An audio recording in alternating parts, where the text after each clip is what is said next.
Hello,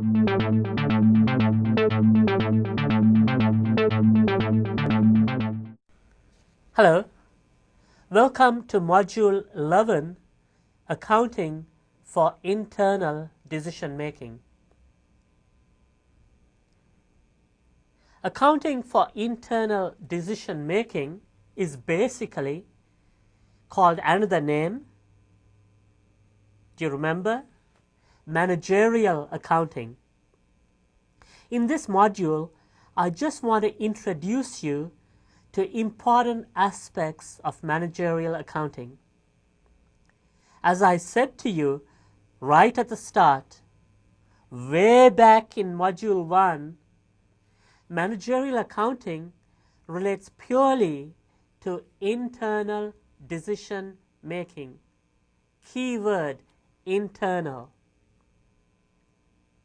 Management accountants are only responsible to managers inside the firm and are not responsible to outsiders. Thus, they are not worried about the IRS or ensuring that all FASB regulations are complied with when preparing financial reports.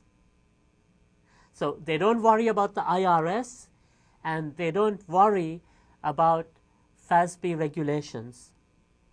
That's the headache of the financial accountant. So let's get back and what is managerial accounting? It's a branch of accounting that specializes in providing information useful for internal decision making. Let us spend some time looking at these examples of internal decision making. To illustrate, let's take a sales manager. Think of what a sales manager does. Think about that. What type of information would he or she be interested in from the management accountant? Well, the management accountant could help him or her in product pricing. This is important because the sales manager would have no idea how much it costs to make products.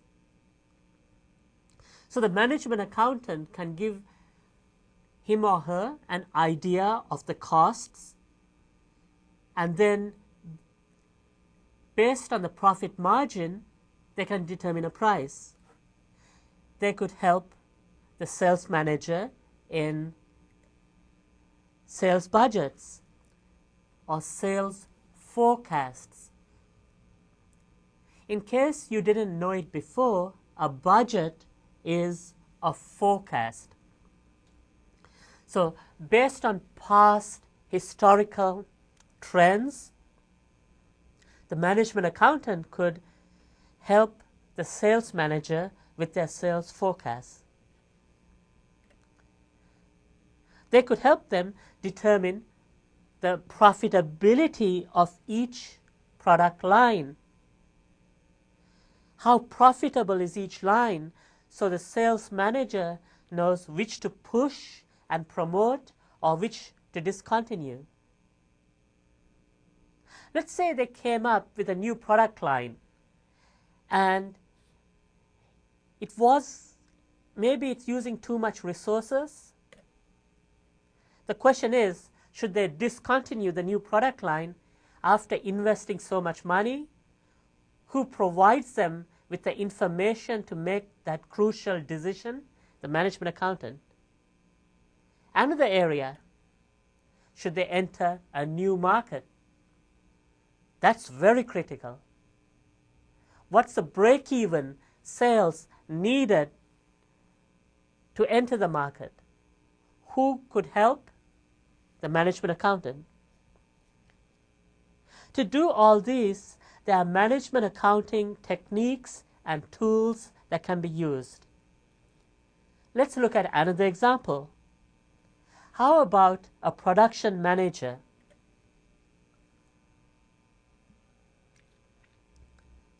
The management accountant could help with costs of products. How much does each product individually cost to make? Preparing budgets for products, that is, how much to produce, and more important, when to produce to avoid bottlenecks. They could help with inventory valuation. These are just examples, but let's go higher. What's the highest you could go in a company? The CEO.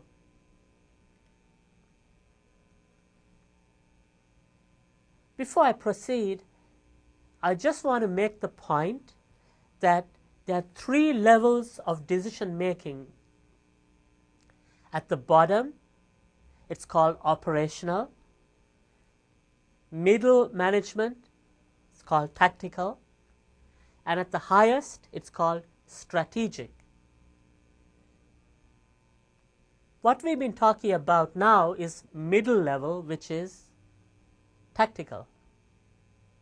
Now, the CEO, we're talking about information for strategic decision making.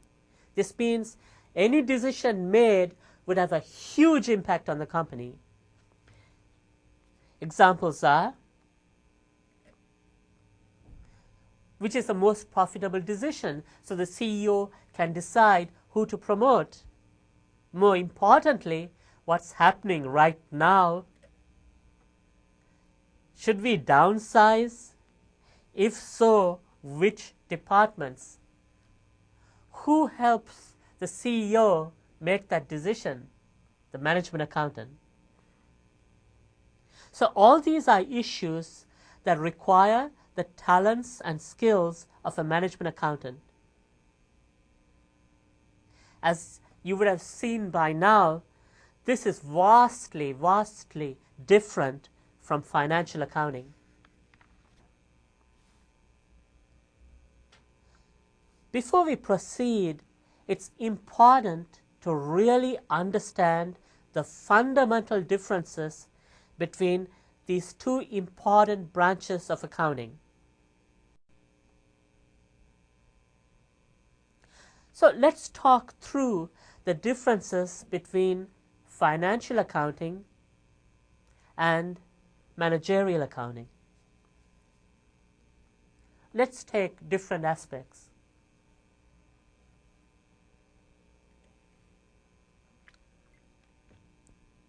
Information.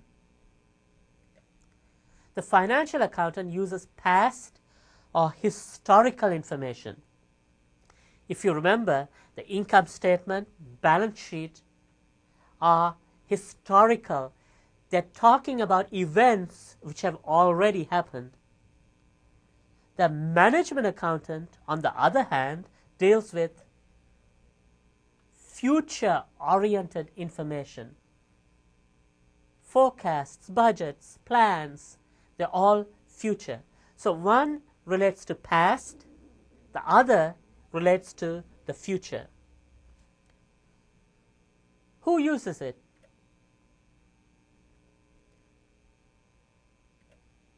The financial accountant's information is used primarily by outsiders. And we talked about it before. The IRS, banks, suppliers, competitors, and so on. Management accounting information is used by insiders, sales managers, production managers, people inside the firm. Who provides it? Financial accounting is provided by, the information is provided by financial accountants and auditors. We talked about it. The financial accountant analyzes transactions, prepares trial balances, prepares income statement, balance sheet. So everything financial is provided by the financial accountants, and supplemented by auditors. Managerial accounting information is provided not only by management accountants, but by engineers, economists, marketing people, people in mathematics, and psychologists, among others. So you can see that managerial accounting throws its net far wider than financial accounting. What about record keeping?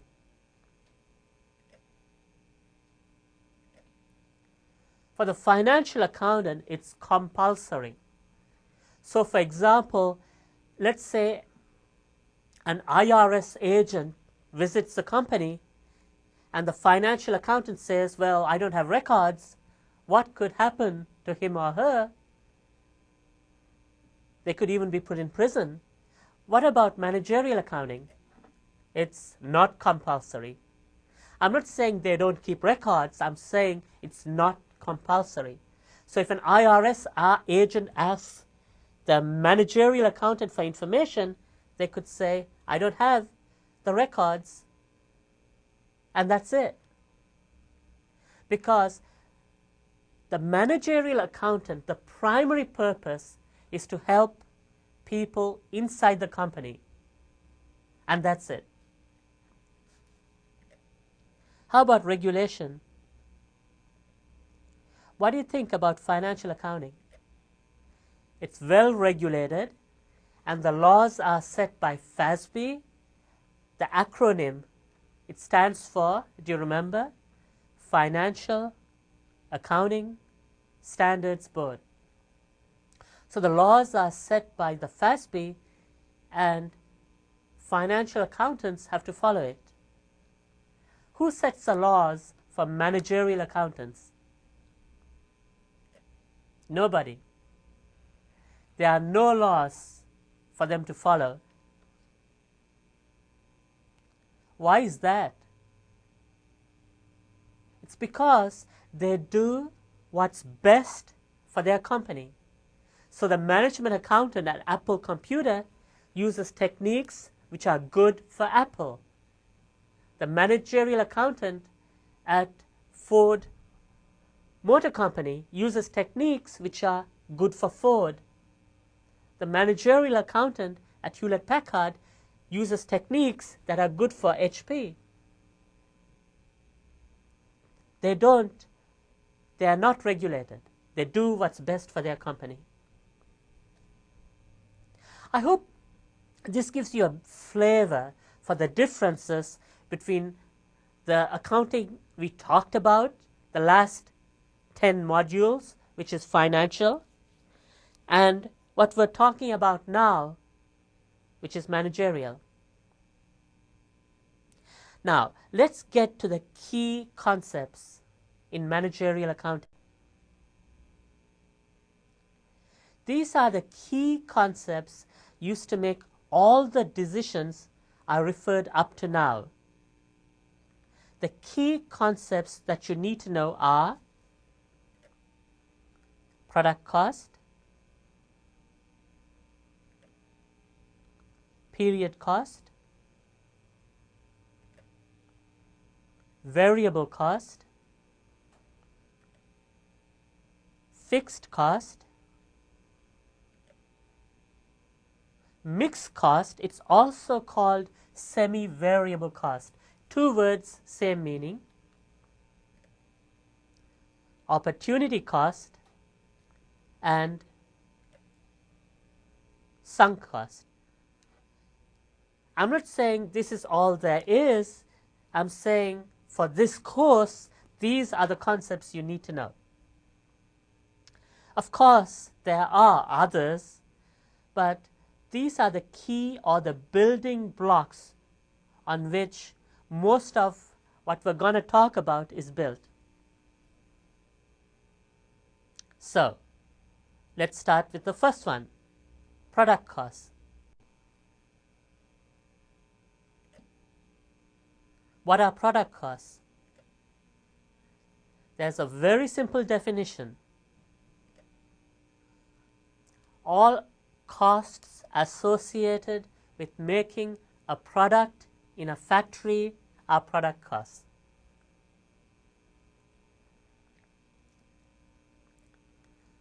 One more time. All costs associated with making a product in a factory are product costs. Or all factory related costs. If you think of it this way, you can't go wrong. Now, I'm going to give you a little exercise. Here are some key costs. All I want you to do is to tell me if they are product costs or not. So it's either yes or no. So are they product costs? Yes or no? If you want to print this out, stop this now and try it. Once you're done, we'll restart.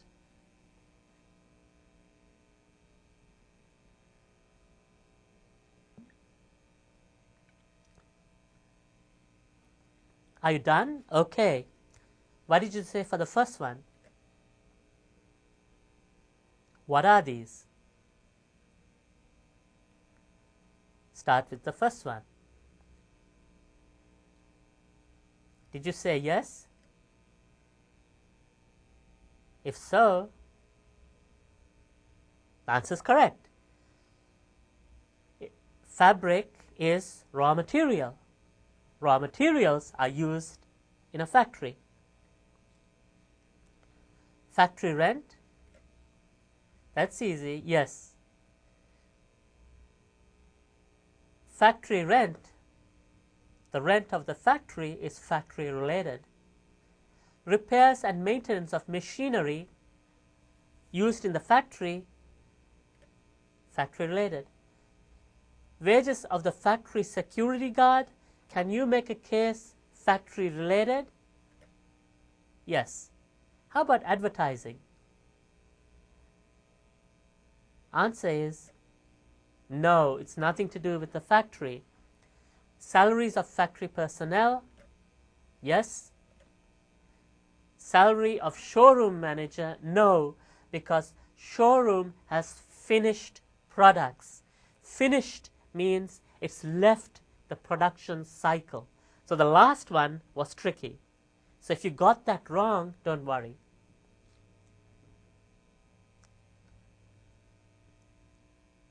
Now, here it gets a little more complicated. Product costs are broken into two categories. They are direct costs and indirect costs. It's very important for you to know the definitions. Direct costs are all costs directly related to the finished product. Indirect costs are common costs.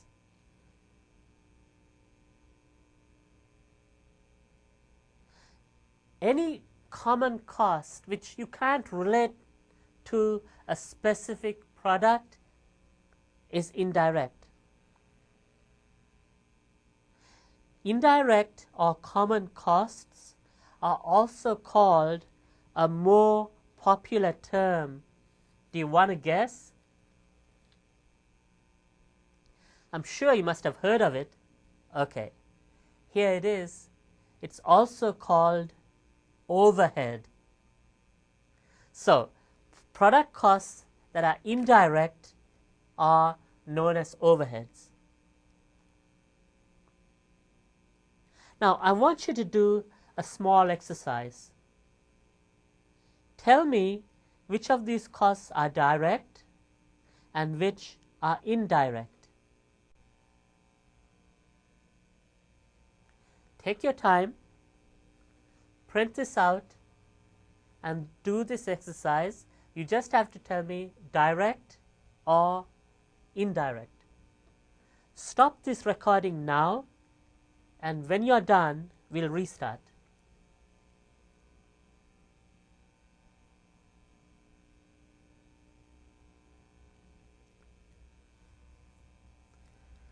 Are you done?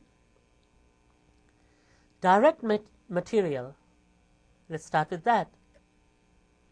Direct material are, by definition, direct. They relate to the raw materials used in the manufacture of a product.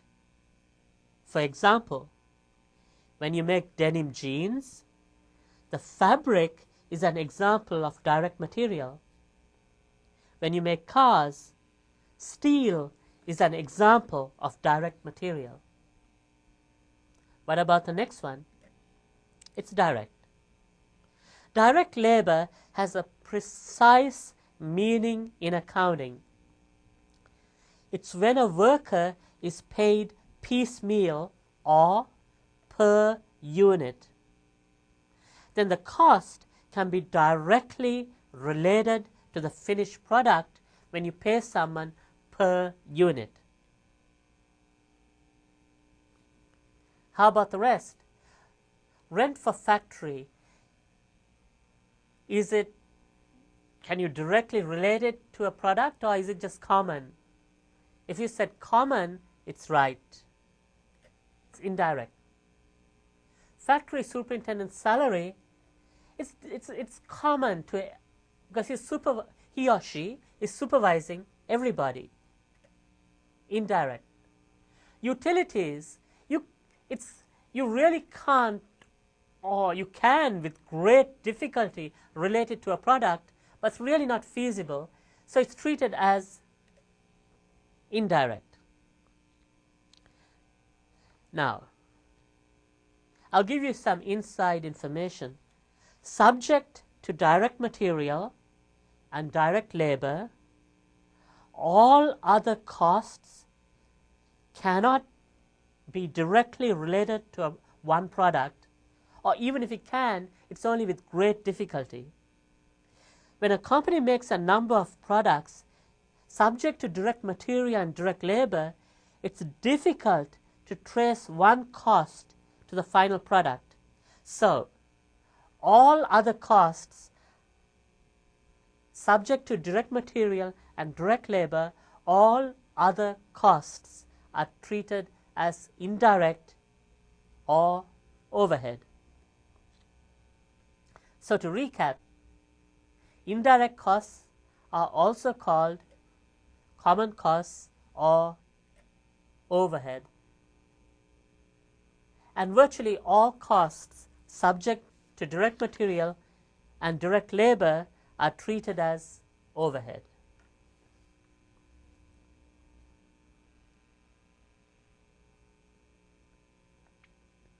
Now, let's go on to period costs.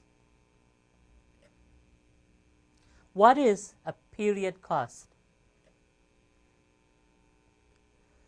Period costs relate to a specific period of time and are not related, keyword, not related to production. Can you think of costs that are not related to the factory? Think about it. Here are some examples. Salaries of sales manager, advertising, sales office telephone bill. They are not factory related. Why are these called period costs? Because what an accountant does is they compute how much did we spend on advertising from January 1, 2000 whatever to December 31 of the same year. And you take that and you put it as in the income statement. So you expense it by period, which is January 1 to December 31. Have you understood it? The first skill you should have is to be able to differentiate between product costs and period costs. Here's a small exercise for you. What I want you to do is classify the following costs as product or period in a manufacturing company. Stop this recording now and try it. When you're done, you may restart.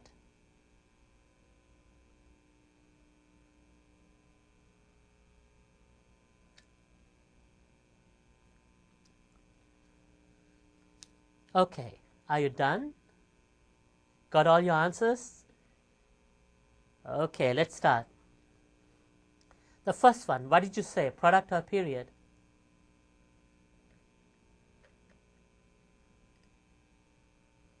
If you said period,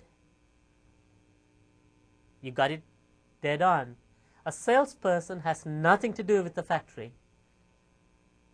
The second one, product, it's factory related.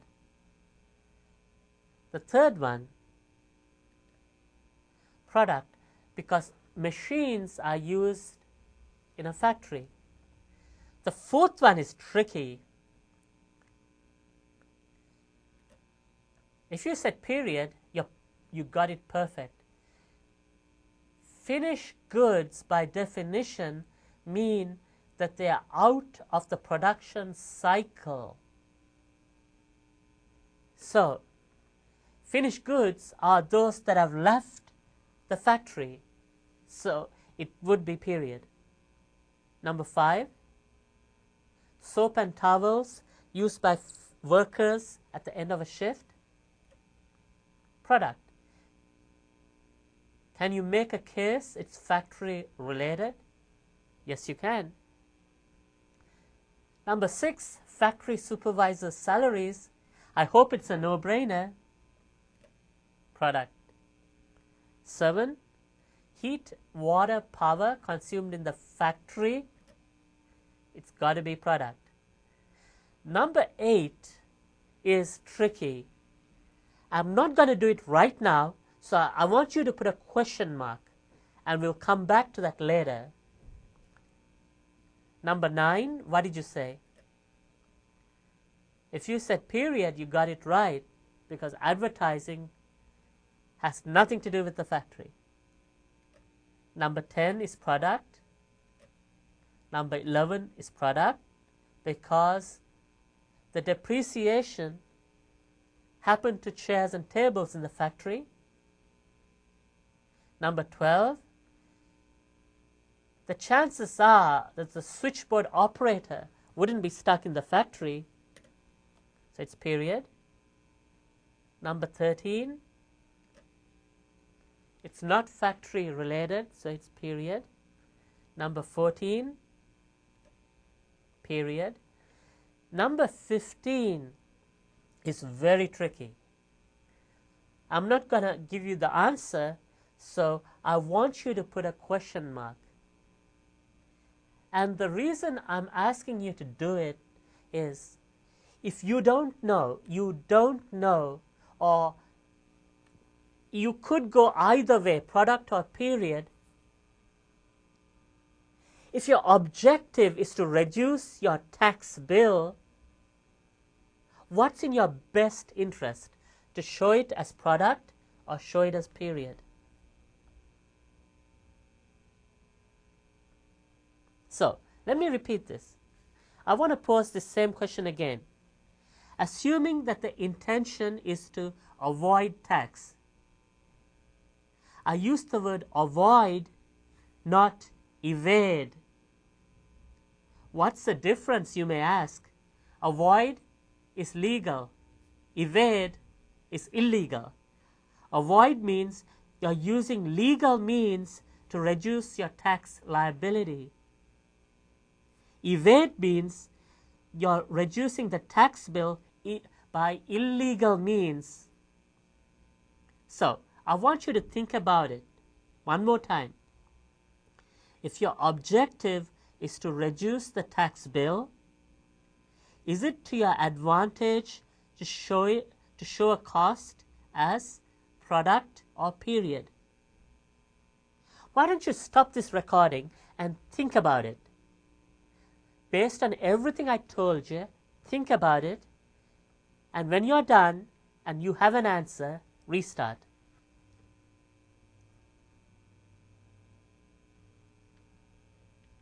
Have you thought about it? Well, guess what? I'm not giving you the answer. I want you to see it for yourselves. So let's do some exercises which should demonstrate the answer for you. So here's a problem. What I would like you to do is to print this problem out. It's about Jerry Bigelow, who starts a company. And if you look in front of you, you got the factory costs, the direct material, direct labor, and the overhead, and the non-factory, that's the period cost, the selling and administrative. Jerry makes 5,000 of a hypothetical product, which I called a widget. So don't get confused. There's no such thing as a widget. I created it. And he sells these widgets at $12 a unit. Here's the question. This is what's required of you. Compute the net income if Jerry's business had sold 1,000 widgets. B. What would the net income have been if Jerry had sold 2,000 widgets and 3,000 widgets? And finally, if the accountant had erroneously categorized 3,000 of factory overhead as a period cost.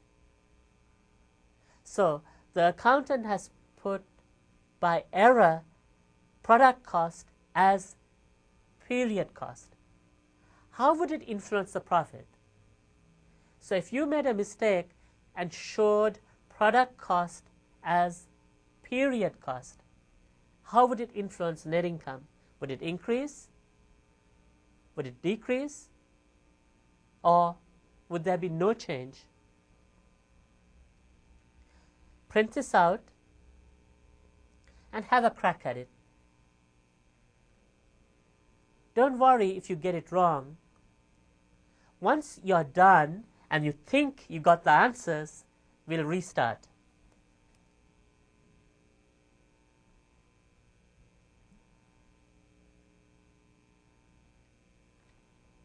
Are you done? Let's restart. So let's start with this factory. I'm going to work this problem and let's do it together as a team. In the factory, the direct materials were 5,000. He incurred direct labor 10,000. The overhead was 15. So the total cost in the factory was 30,000. How many widgets did he make? 5,000 widgets. So what's the cost of making one widget? What's the unit cost of a widget if you divide it? $6 per unit. Okay. Let's prepare an income statement. You've seen this before. You start with sales. You subtract cost of goods sold.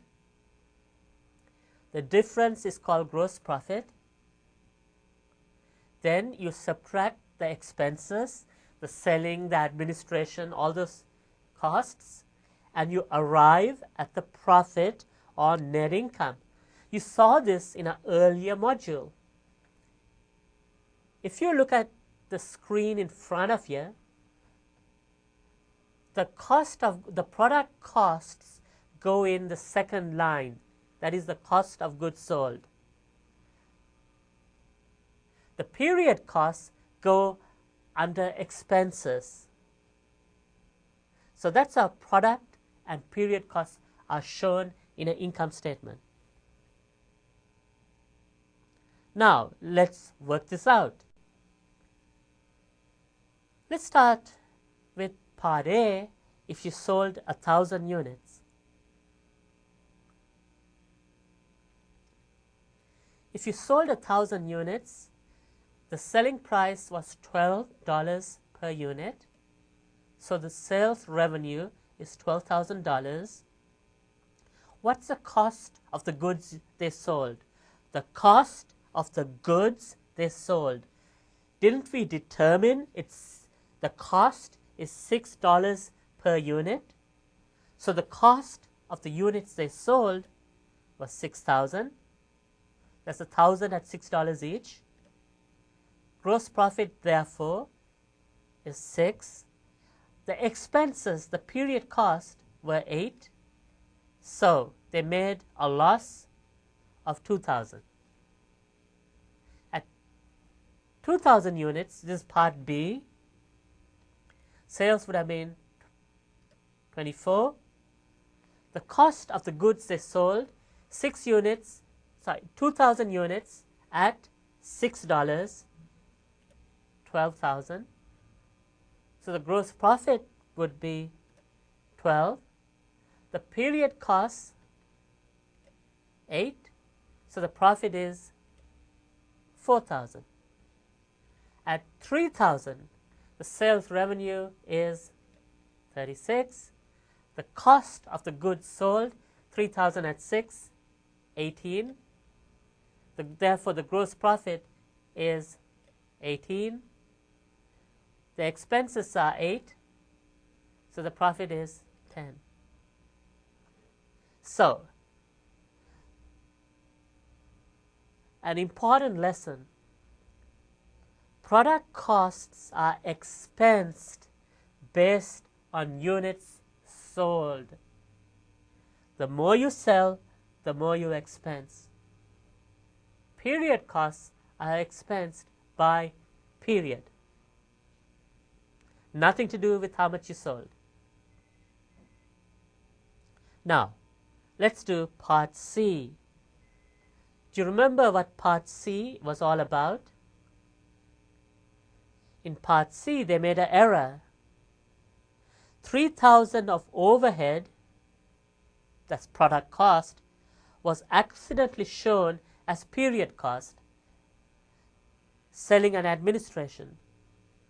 So 3,000 of factory overhead went into selling and administration.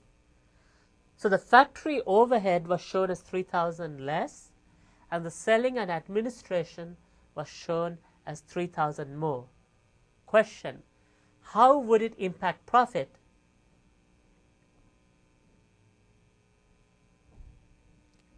You could make the case, well, one cost went down 3,000, another cost went up 3,000, so it doesn't matter. There's no impact on profit. Let's have a crack.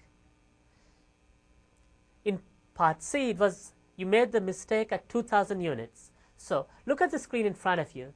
When no error is made, the profit is 4,000. Let's recompute at 2,000 units, assuming that the error was made, and check out the profit. So an income statement at 2,000 units, assuming that the error was made. Sales is 24,000. Cost of goods sold is 10,800. How did you get that? If you add up the costs, 5,000 direct material, 10,000 direct labor, and how much is the overhead now? It's not 15, it's 12. So if you add it up, it comes to 27,000. You divide it by the 5,000 units, and you get $5.40 per unit. So you think it costs you $5.40 per unit. So times it by 2, you get 10,800. So the new cost of goods sold is 10,008. So the new gross profit is 13,2. The expenses are 11,000 because 3,000 was added to that by error. So the new profit is 2,200.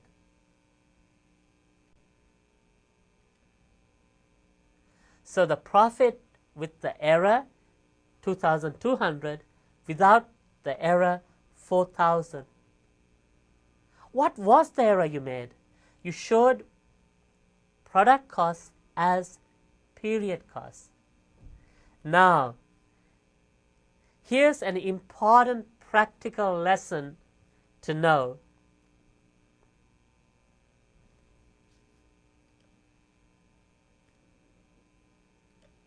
If product costs are shown as period costs, the profit goes down. If period costs are shown as product cost, the profit goes up.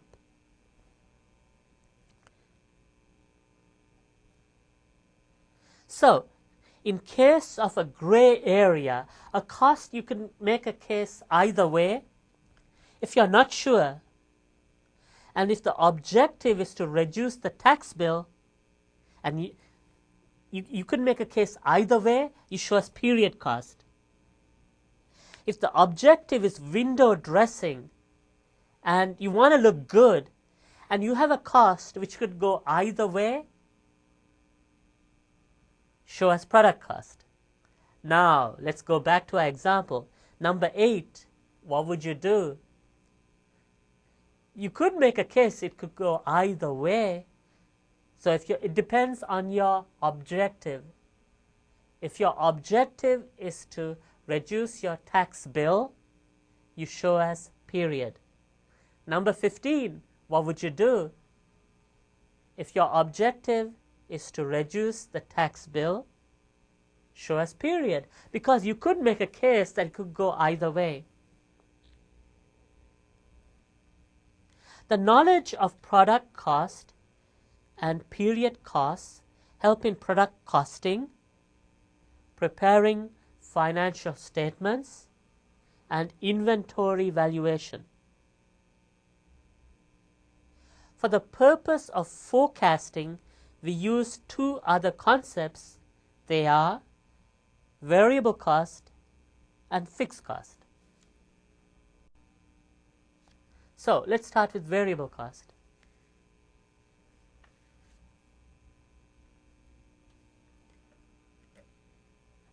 The definition is where the total cost changes with an activity level.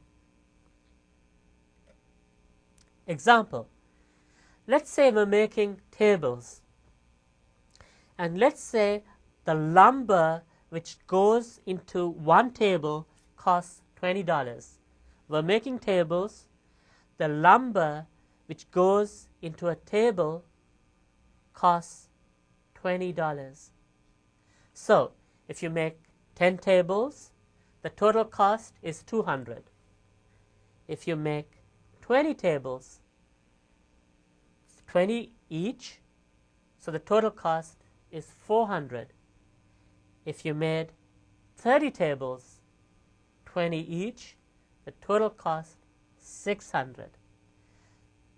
So when we're making tables, the cost of lumber goes up in direct proportion to the number of tables made.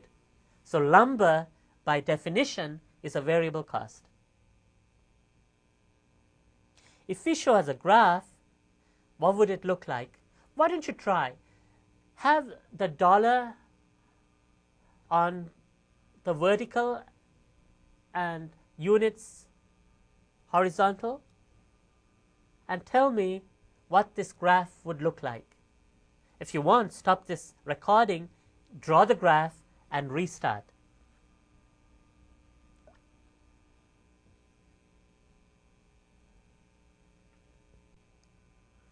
Here's what it should look like if you got it right. Total cost against output for variable cost, it should be a straight line, as you can see. Let me give you other examples of variable costs. If the activity is manufacturing, raw materials would be an example of variable cost because it would vary directly with production. Direct labor would be an example of variable cost because it would vary directly with production. If the activity was sales, a variable cost would be commissions because commissions are paid as a proportion of sales. If the activity was distribution, gas would be an example of variable cost because it would vary directly with miles traveled. Okay, are we comfortable with variable costs? If so, let's go to the next one. Fixed cost. The definition of a fixed cost is where the total cost remains constant over a relevant range.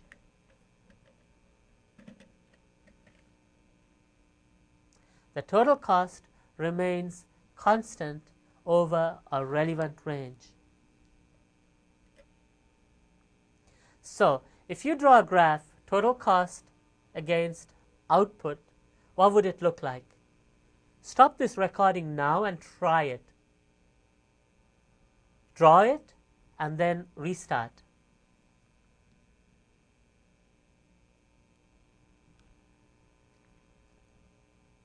Did you get it?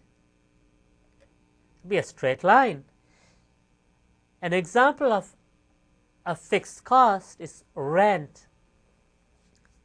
Does rent change with production? No, you pay the same rent to the landlord irrespective of how many units you made. So it's a straight line. Does it remain a straight horizontal line in perpetuity? No. So how does it change? Okay. Assume we're renting a room and we're paying $10,000 a month. And let's say in this room we're making widgets. Now, if you need to make more widgets, you got to rent 2 rooms. So now it's not 10,000, it's 2 rooms, so it's 20,000. So fixed costs go up, but it goes up in steps, like what you see in front of you. So it goes up in steps. So fixed cost is fixed, but only over a certain range of output. That range is called relevant range. So fixed cost is fixed, but by definition, it's fixed over a relevant range. In real life, though, most costs are mixed in the sense they got fixed and they got variable, and it's all mixed up. So let's go on to mixed. This constitutes the elements of fixed cost and variable cost. Can you give me an example? Think about it.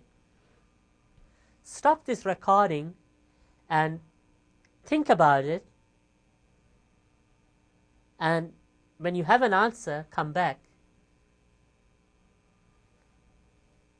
Have you thought about it? A perfect example is a telephone bill.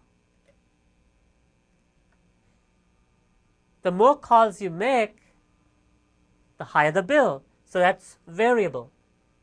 But assume you make no calls, nothing. Do you get a 0 bill? No. There is a fixed service charge. The service charge is the fixed element. The number of calls is the variable element. So a telephone bill is a perfect example of a mixed cost. It's got both. How would it look on a graph? Why don't you try that? Stop this recording again, draw what you think the graph looks like, and then restart.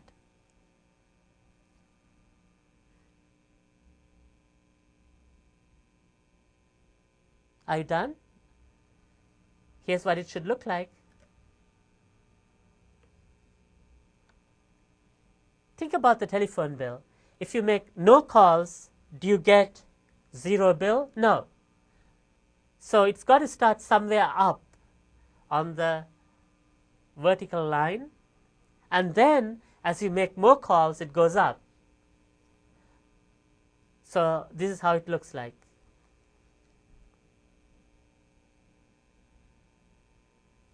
Let's get on to some other costs. Sunk cost.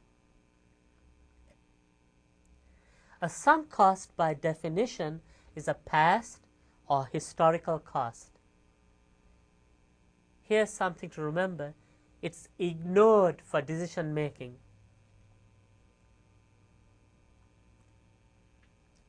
What was the other cost we talked about? Opportunity cost.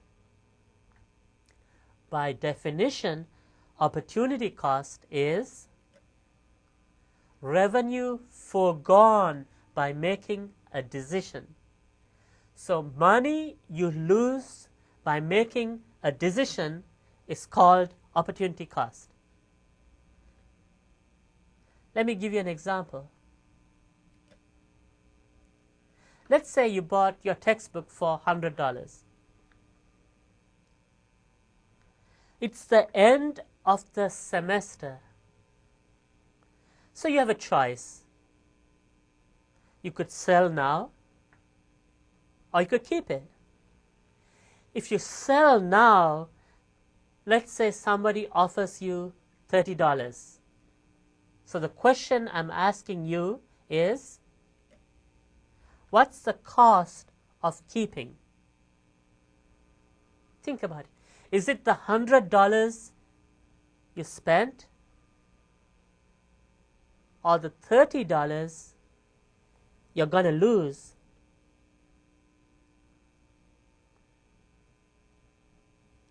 What did you say? By keeping, you lost $30. This is the opportunity cost of deciding to keep the book. The $100 you spent way back is gone. So it's a sunk cost. Okay, I hope you got the difference between the two types of cost, and I hope that you have the skill. When you look at a cost, you should be able to say, is it fixed, is it variable, or is it mixed? Why is this important? Because you need to know it for forecasting. Look at this example.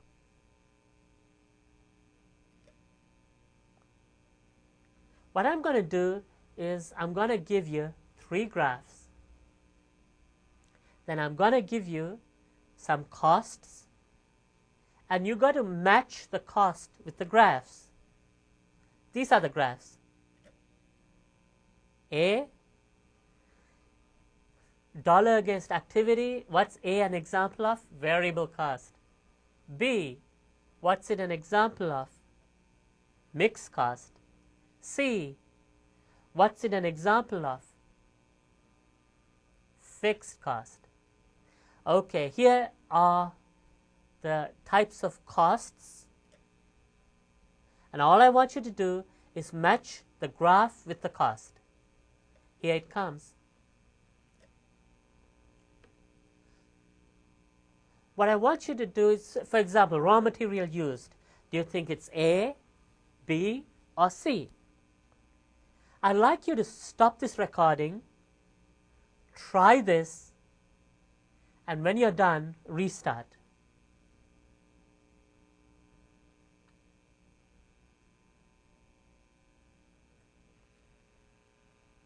Are you done? Okay, let's start. What did you use for raw materials? Raw materials should vary directly with manufacturing. So it's a variable cost, so the answer should be A. And the answers for the rest are, there you go. Salary of factory superintendent, you just pay the same amount every month, so it should be C, fixed. Sales commission, it varies, if the activity is sales, it varies in direct proportions, so it should be A. Power, I suspect that it has a variable element, because the more hours you work, the higher the cost. But is it purely variable? Chances are no, because there is a fixed element. The company always turns it on at 8 and off depending on how many extra hours people work. You could make a more stronger case for mixed, which is B. Factory rent, B, it's agreed. Factory rent, I'm sorry, C, fixed cost. Salesman salaries, there is a fixed salary, but there's also a commission which is variable. So you got both. So salesman salaries, you can make a case for B. And finally, repairs and maintenance, you can make a strong case for B, because there's always a fixed service element, and then it's variable depending on how many hours you work the machine. So do you have the skill to match costs with graphs? That will help you as we move on. This brings us pretty much to the end of this course. You should know financial accounting key concepts, and you should have an insight into managerial accounting. I hope you enjoyed these modules, and I hope you walk away feeling that you learned something. Thank you.